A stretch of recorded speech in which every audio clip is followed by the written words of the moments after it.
I want to use watercolor paints, these core watercolors from Golden, on wood panel.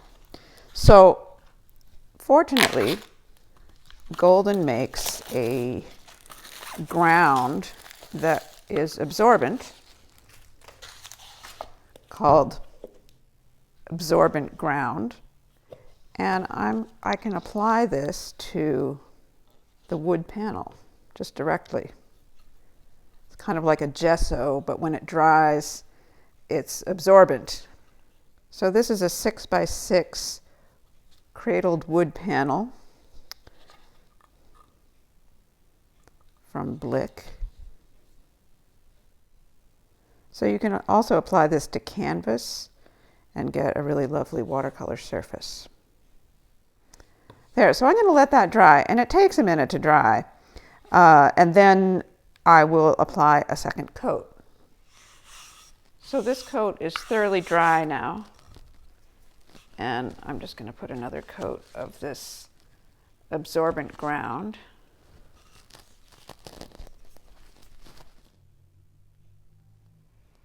There, now I've made that fairly smooth, but once it dries, I could sand it a little. So this panel has 2 coats of the absorbent ground, and it's completely dry.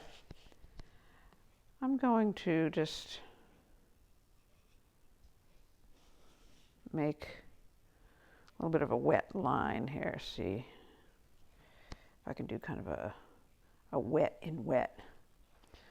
And we'll take this core watercolor. This is Quinacridone Gold Deep. Looks pretty nice.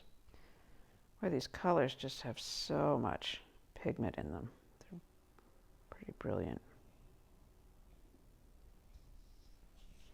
There, and you can see a little bit at the edges as it's spreading. Add a little water to that. This is the Quinacridone Magenta. Rinsed the brush a little bit. Try that on a dry area here.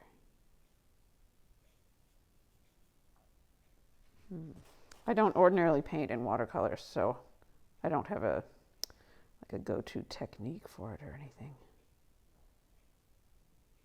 I'm just experimenting.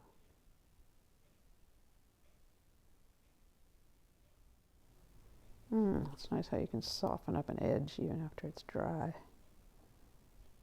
Let's try ultramarine blue. Ooh. It's not my favorite blue on its own, but I do love the way it mixes with other colors. That beautiful neutral. Blue and the Quinacridone Gold.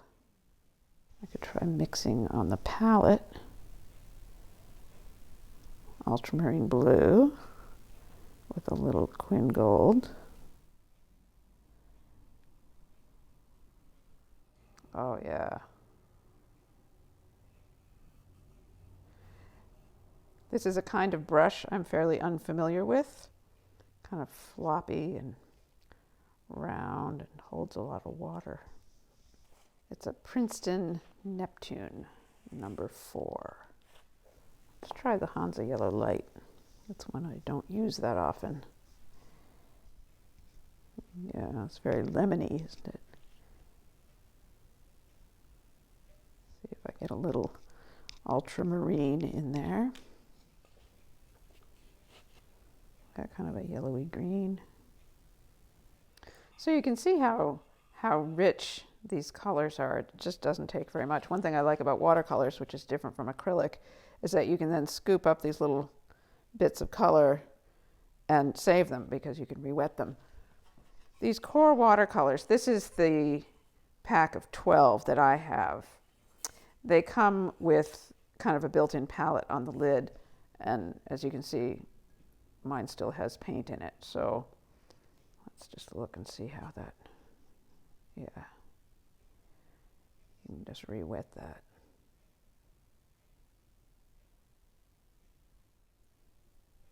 So this can work like a travel set because it's all very self-contained. So that's my demo of the core watercolors on a panel that is primed with absorbent ground. So I spritzed this one with a little water after it was dry, and you can see those water droplets on the left. So now I'm just spritzing a little bit more water. See if we can see that happen. Yes.